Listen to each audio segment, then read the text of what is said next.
Sebelum saya jelaskan tentang banyak tokoh sukses, saya ingin jelaskan dulu, seringkali ketika kita melihat kesuksesan seseorang, yang kita lihat adalah fenomena iceberg, seperti yang ada di layar televisi Anda. Lihat, di situ ada gunung bagian atasnya, nah itulah kesuksesan.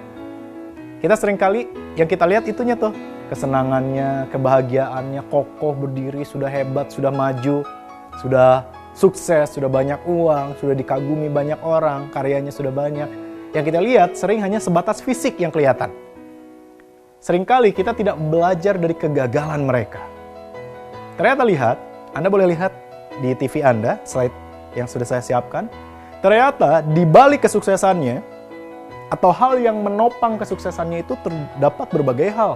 Ada persistence, ya, kegigihan, kemudian ada juga kegagalan, sacrifice, pengorbanan, kemudian kekecewaan, kemudian dia pun disiplin, dia kerja keras, dia berdedikasi, dan itu yang seringkali tidak kita lihat dari seseorang.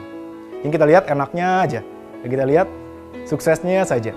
Kita tidak melihat tuh bahwa dia bisa seperti itu karena dia sudah banyak sekali kegagalan yang dia alami. Banyak sekali kekecewaan, penolakan, kesedihan, kehancuran yang kita alami. Bahkan beberapa waktu yang lalu saya lihat di Facebook, bahkan di YouTube, banyak tokoh-tokoh terkenal yang ternyata kita hanya melihat kesuksesannya, baik itu artis, aktor, apapun itu, ternyata mereka pernah gagal dan hancur yang mungkin tidak pernah kita alami. Lalu apa bedanya dengan kita? Bedanya adalah mereka terus berjuang, terus memperbaiki diri, dan terus berlari menuju impian. Jadi kegagalan tidak membuat mereka berhenti dan menyerah. Itulah yang membuat banyak orang sukses. Nah, kita apalagi yang memiliki Allah, yang memiliki panutan Nabi Muhammad SAW, jangan sampai ketika kegagalan itu datang, kita justru malah menyerah dan tidak mau kembali berjuang. Lihat fenomena iceberg yang ada di televisi Anda. Ternyata kesuksesan itu ditopang oleh berbagai hal yang mungkin kita tidak pernah alami, dan itu mungkin kenapa kita sampai hari ini belum meraih kesuksesan yang kita harapkan. Karena kita, terutama orang Indonesia, seringkali terkesan untuk tidak mau mengalami itu. Jadi maunya instan, sukses aja, kayak mie instan. Akhirnya, dia sukses, tapi dalamnya keropos.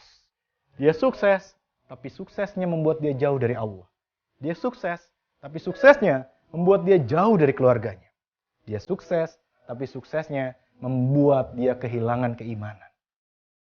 Banyak seperti itu, banyak. Kenapa? Karena dia memilih cara yang instan untuk sukses. Dia tidak melihat bahwa orang sukses itu harus terjatuh, tergilas, tertindas, terhina, teraniaya. Dan itu yang membuat dia sukses. Sekali lagi, pelaut hebat tidak terlahir dari lautan yang tenang. Dia terlahir dari lautan yang penuh dengan gelombang, dari lautan yang penuh dengan angin topan. Lalu bagaimana dengan kita? Sekarang, saya ingin mengajak Anda untuk melihat orang-orang hebat, orang sukses, yang ternyata hidupnya pun pernah hancur. Pertama, Anda bisa lihat layar televisi Anda. Saya ingin tunjukkan bahwa ada seorang kakek tua bernama Colonel Sanders yang baru memulai bisnis di usia yang sangat-sangat berumur, yaitu 95 tahun, bayangkan. Apakah langsung berhasil? No. Lebih dari 100 restoran menolak resepnya. Dia ditolak di sana-sini, dia diusir, dia dianggap sebagai orang yang mengganggu restoran-restoran di Amerika pada waktu itu. Di daerah Kentucky. Dia coba lagi berulang-ulang. Hingga akhirnya dia gagal berbagai cara. Hingga akhirnya ada seorang teman dan juga sebuah restoran yang menerima resepnya. Dia berhasil melewati kegagalannya, 100 restoran akhirnya tahu bagaimana caranya agar resepnya diterima oleh restoran itu. Akhirnya apa yang terjadi? Dia sukses menjadi seorang miliarder. Dia sukses, gerai rumah makannya terdapat di mana-mana. Dia sukses karena berhasil membuat sebuah resep makanan ayam maksud saya, ayam goreng, yang sampai saat ini belum ada satupun yang berhasil menyamainya. Itu yang luar biasa. Maka dari itu, kita belajar bahwa ternyata orang gagal di usia yang tua tetap bisa menghabiskan jatah kegagalannya sebelum dia meninggal dunia. Yang berikutnya, siapa yang tidak tahu Thomas Alva Edison? Hari ini, di malam hari ini Anda melihat televisi dengan listrik, dengan energi, dengan cahaya lampu di rumah Anda, tak lain dan tak bukan adalah karena perjuangan Thomas Alva Edison. Apa yang terjadi? Ya, Thomas Alva Edison berusaha berulang-ulang setiap hari, setiap kali, bahkan setiap waktu untuk berusaha menyalakan sebuah lampu pijar. Apa yang terjadi? Dia gagal ratusan kali, bahkan ribuan kali. 1000 kali dia gagal. Baru di percobaan ke 1001 kali, dia berhasil membuat lampu yang bisa menyala. Hingga kemudian, pada waktu itu yang terjadi, para wartawan bertanya, Alva Edison, apa yang ingin engkau komentari atau engkau ingin katakan tentang 1000 kegagalan yang pernah engkau alami? Apa yang dia jawab?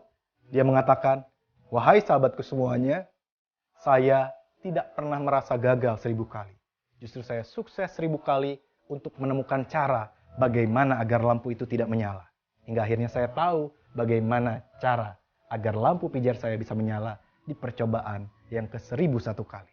Itu yang luar biasa. Lihat, orang bisa sukses walaupun gagal ribuan kali karena dia tetap positive thinking. Karena dia tetap berhusnuzon dengan kehidupannya. Itu Thomas Alva Edison yang mungkin tidak mengenal Tuhan seperti kita. Tidak memiliki Allah seperti kita. Masa kita kalah sebagai orang Islam. Yang lebih keren lagi nih zaman now, Steve Jobs. Produk-produknya digandrungi oleh anak muda. Tapi tahukah Anda bahwa dia pun pernah gagal? Pertama, dia tidak terlahir dari orang kaya. Dimulai bisnisnya dari garasi. Dan yang paling parah adalah ketika dia gagal di dalam bisnisnya dan membuat dirinya selaku seorang owner dari perusahaannya harus didepak oleh bawahannya. Bayangin, pemilik perusahaan dipecat karyawan. Itulah Steve Jobs. Kenapa? Karena dulu dia sempat membatasi diri dan berkata, ketika ada orang yang bertanya, Steve Jobs, bisa tidak kamu buatkan sebuah komputer yang bisa saya bawa ke rumah-rumah? Dia mengatakan, tidak mungkin, kan hanya orang bodoh yang bisa membawa komputer ada di rumah-rumah. Akhirnya sekarang komputer ada di rumah-rumah, dia membatasi dirinya, akhirnya dia gagal, dan dia didepak. Apakah dia menyerah? No. Dia memperbaiki dirinya, dia membuat alat-alat canggih, dan dia kembali bekerja sama dengan perusahaannya, hingga kembali dia menjadi seorang owner dari perusahaannya. Dan hari ini, dia sukses karena melewati berbagai jatah kegagalan yang banyak sekali dalam kehidupan.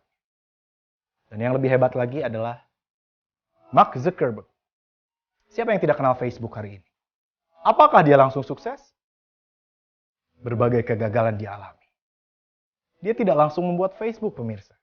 Dia mencoba membuat berbagai aplikasi lain sebelum Facebook. Apa yang terjadi? Gagal, hancur, bangkrut. Bahkan ketika Facebook sudah dia dirikan, itu pun tak langsung sukses. Ketika kemudian Facebook hampir sukses, ternyata dia malah hampir terdepak dari Facebook. Dia malah mengalami kerugian yang besar. Apakah dia menyerah? No. Dia terus positive thinking, dia terus berkarya, dan dia terus mencoba untuk bermanfaat melalui Facebook, dan akhirnya dia bisa sukses menghabiskan jatah kegagalannya.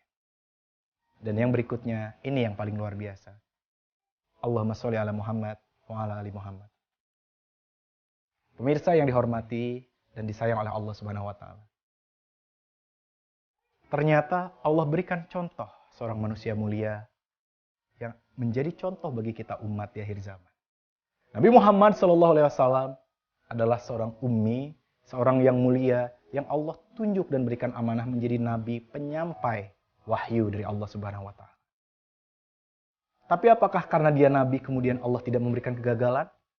No. Hampir semua yang orang akhir zaman, manusia akhir zaman pernah alami, pernah juga dialami oleh Nabi Muhammad. Karena Nabi Muhammad adalah contoh manusia di akhir zaman. Pemirsa, bayangkan ketika Nabi Muhammad berjuang pertama kali di kota Mekah. Apakah Nabi Muhammad langsung sukses? Nabi Muhammad gagal meyakinkan orang Mekah.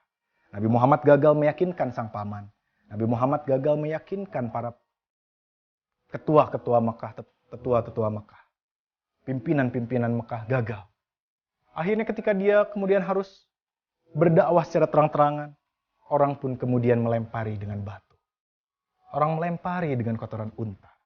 Giginya tanggal. Nabi Muhammad berdarah-darah. Tapi ia hanya berkata, aku ikhlas ya Allah untuk umatku.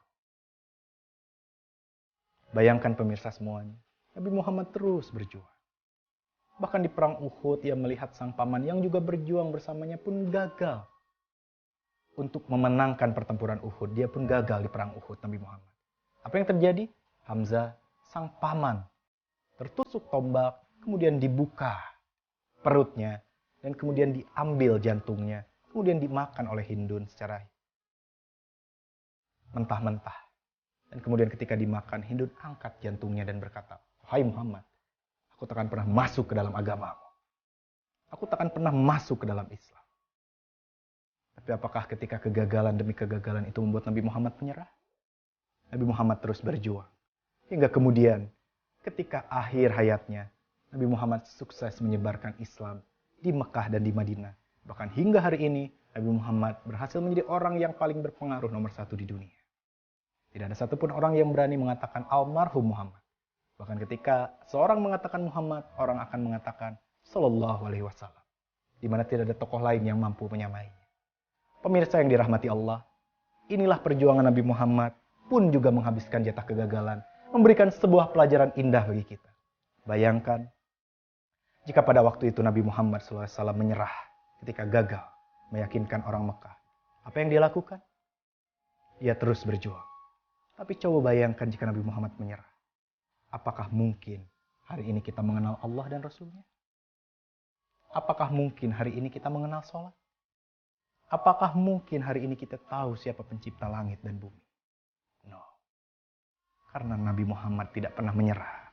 Dan dia terus berjuang untuk kita. Bayangkan, sudah sejauh mana ikhtiar kita selama ini. Jika saja Nabi Muhammad tak pernah menyerah ketika gagal, lalu bagaimana dengan kita semuanya? Apa yang kita lakukan? Menyerah atau terus berjuang? Agar Islam itu sampai kepada anak cucu kita. Agar anak cucu kita tetap mengenal siapa Allah dan siapa Rasul-Nya. Itu dia.